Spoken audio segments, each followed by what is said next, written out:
to try to argue his case.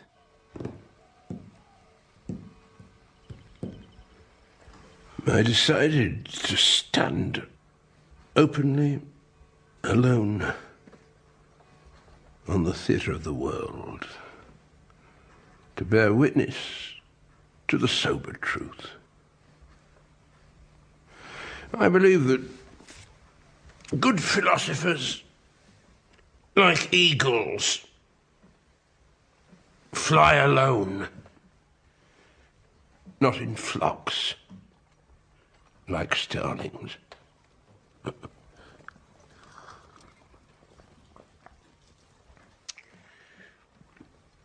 I wanted people to understand that nature not only gave them eyes to see her works, but brains to make them capable of understanding them.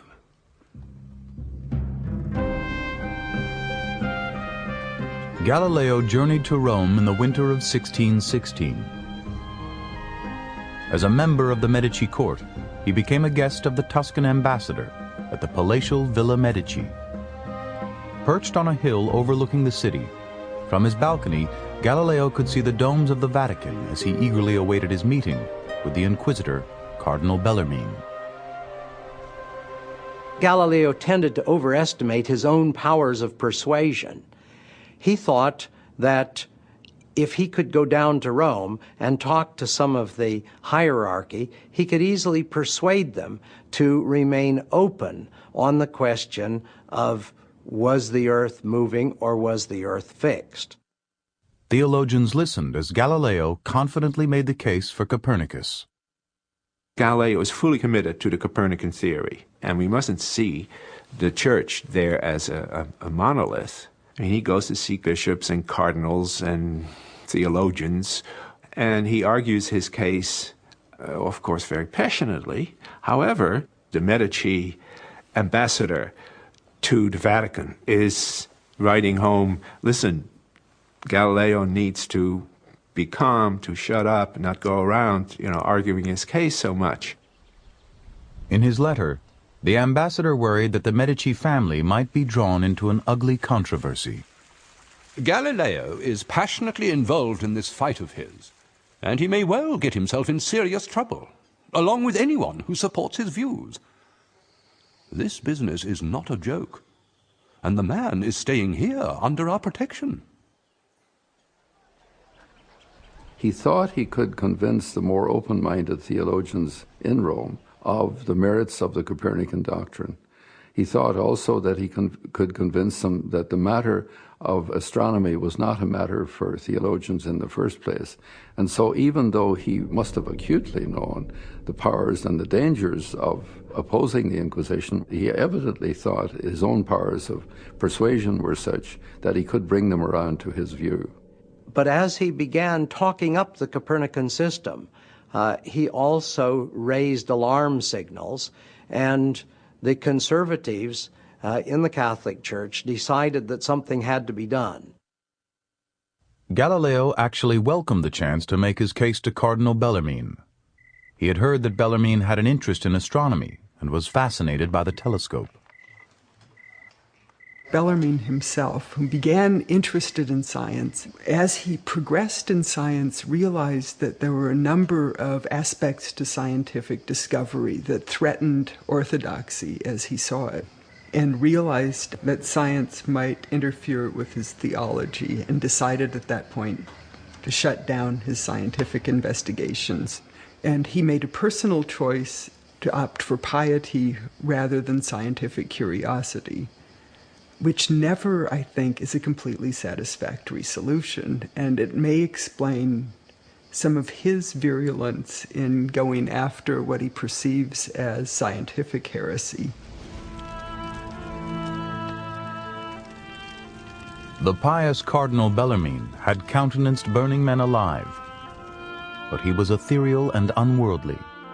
Even the ruling families of Italy considered the cardinal a bit too saintly.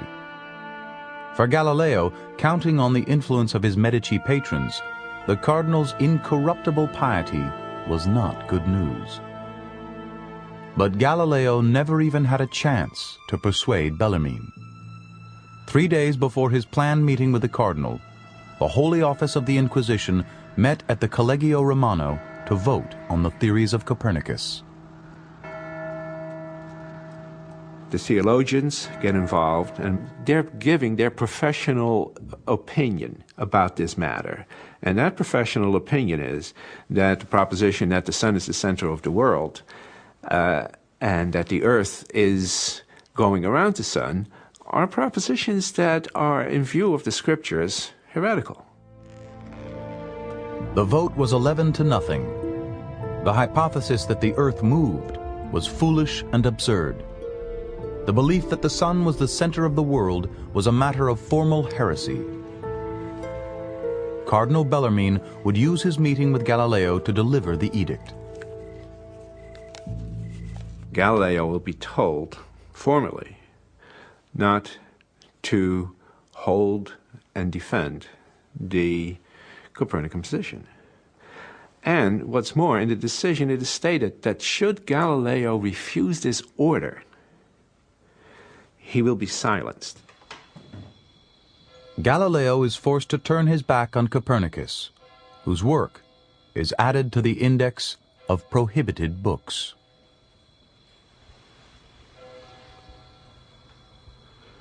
When the theologians were merely thinking of prohibiting Copernicus's book, I held it to be true.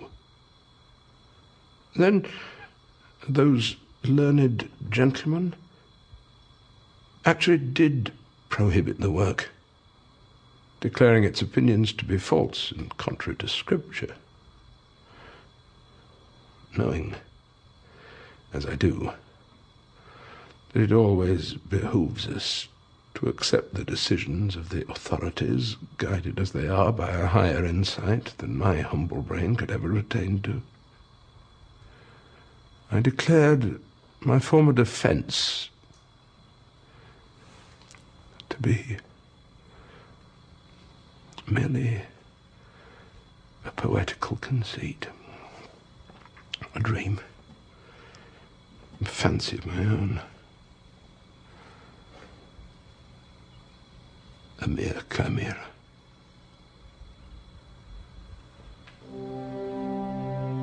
Galileo had been certain that he could turn the church to his new astronomy. But instead, matters had become much worse. With the stroke of a quill, the church had banned Copernicus and, for now, muzzled Italy's greatest scientist. If there were to be a struggle between religion and science, religion had won the first round.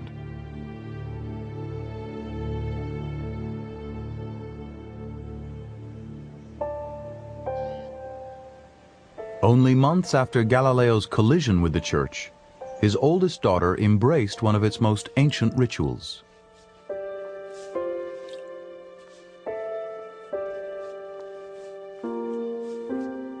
Renouncing her worldly possessions, she surrendered her given name Virginia and chose for herself the name Sister Maria Celeste.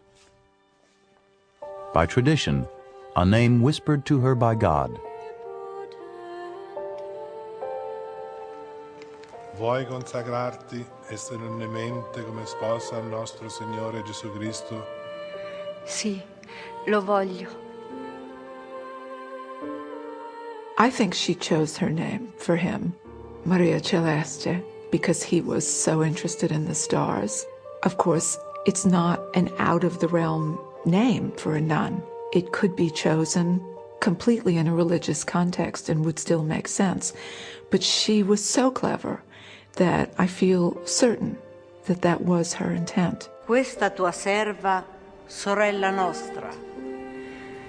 Io, Suor Maria Celeste, a lode e gloria di Dio, mi affido con tutto il cuore a questa famiglia religiosa. In nomine Padre et Figli et Spiriti Sancti.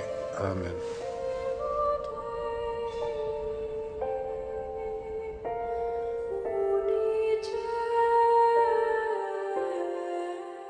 Although their lives were difficult, many of the intelligent young women actually chose the convent because they knew that would be the place they could think and write, and they had more status in society than they might have had even as married women with children.